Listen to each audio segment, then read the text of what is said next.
edição do Jornal Brasil Atual, voltada para a reta final das campanhas às prefeituras nas principais capitais do Brasil. Nosso contato agora é com Milton Pomar, direto de Manaus, no Amazonas. Bom dia, Milton. Bom dia a todos os ouvintes da Rádio Brasil Atual. Nós estamos aqui às 7h34 da manhã, depois de uma chuva amazônica, e já amanheceu assim, quase dissolvendo.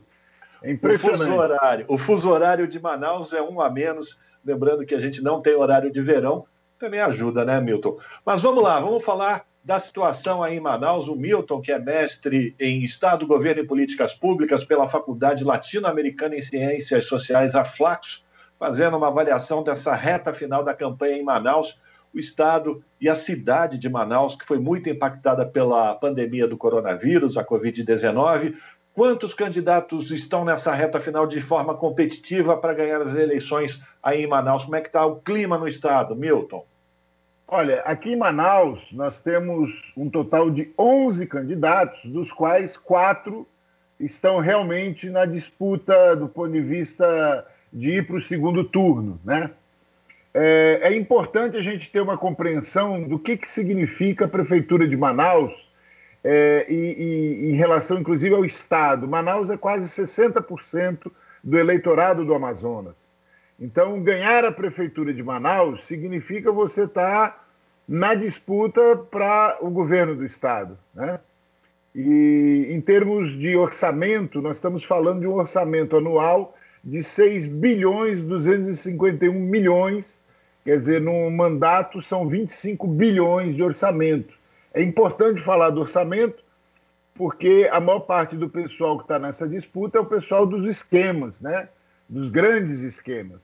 Então, eles muito giram em torno do orçamento, das licitações, das obras, das compras. É uma tragédia. Aqui nós estamos vivendo uma situação em que tem 4 ex-prefeitos, ex-governadores na disputa de uma maneira assim realmente feroz, né?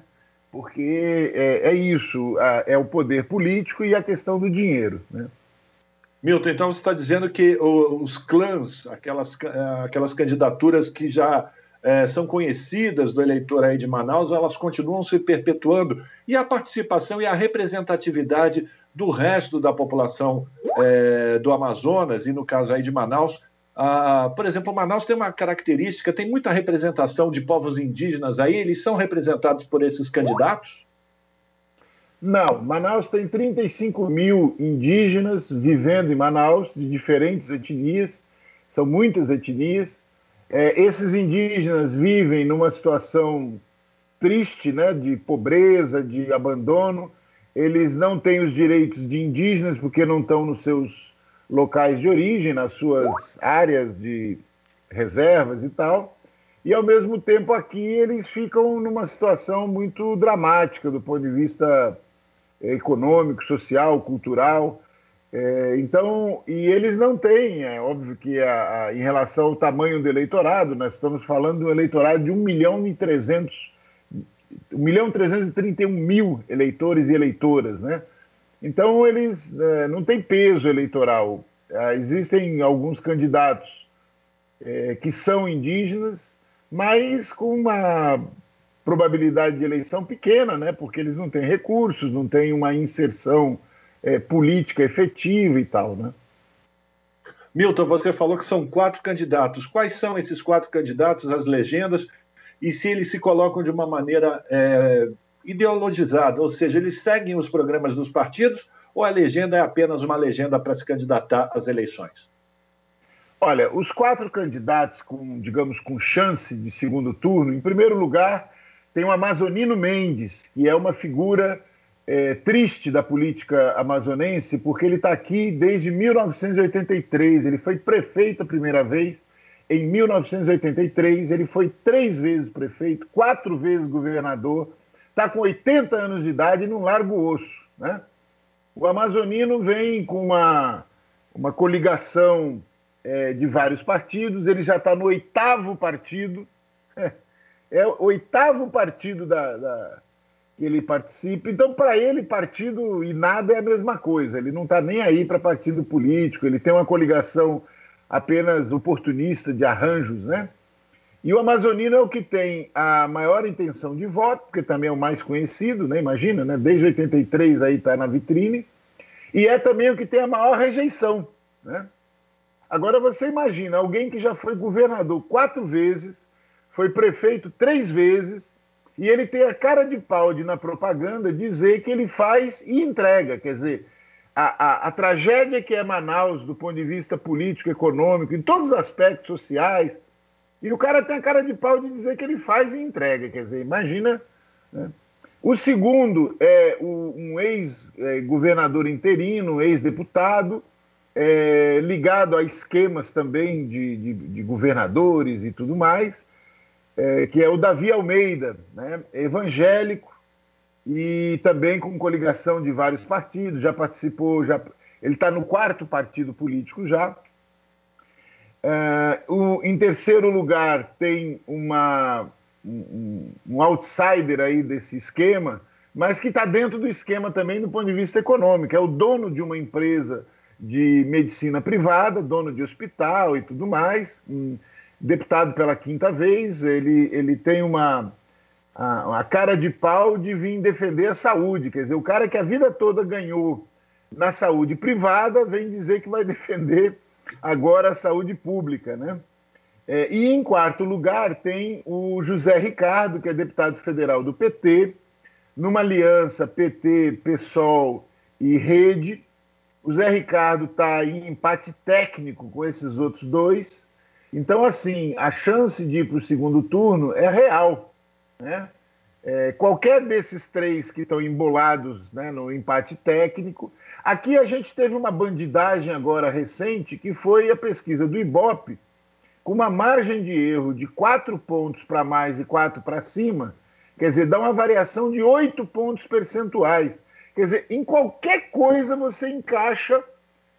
É uma coisa absurda, é um crime, né? Você jogar uma pesquisa que pode ter uma variação de 8 pontos. Aí você faz qualquer arranjo, né? Sim, mas, de qualquer forma, a gente está numa situação assim, quer dizer, você tem 4 candidaturas emboladas, 3 emboladas na disputa do segundo turno, e a do amazonino, em tese, com certeza no segundo turno. Mas como tudo pode acontecer até o dia 15, pode até acontecer do amazonino não ficar para o segundo turno, né? O quadro não está definido, então. Para a gente terminar, Milton, a situação da pandemia está impactando de alguma maneira as eleições, a expectativa do comparecimento nas urnas aí no próximo domingo? Olha, na verdade isso é uma incógnita, porque assim, olha, nós temos uma expectativa teórica de um comparecimento de 1.100.000 e poucos mil eleitores. Isso é uma expectativa teórica, né, com base no histórico anterior, nas abstenções. Agora, o que vai ser o real nós não sabemos. Por quê? Primeiro, porque Manaus é uma cidade muito espalhada, é uma cidade muito pobre, e aí você tem uma situação em que a maior parte da população não está nem aí para essa história do coronavírus, né?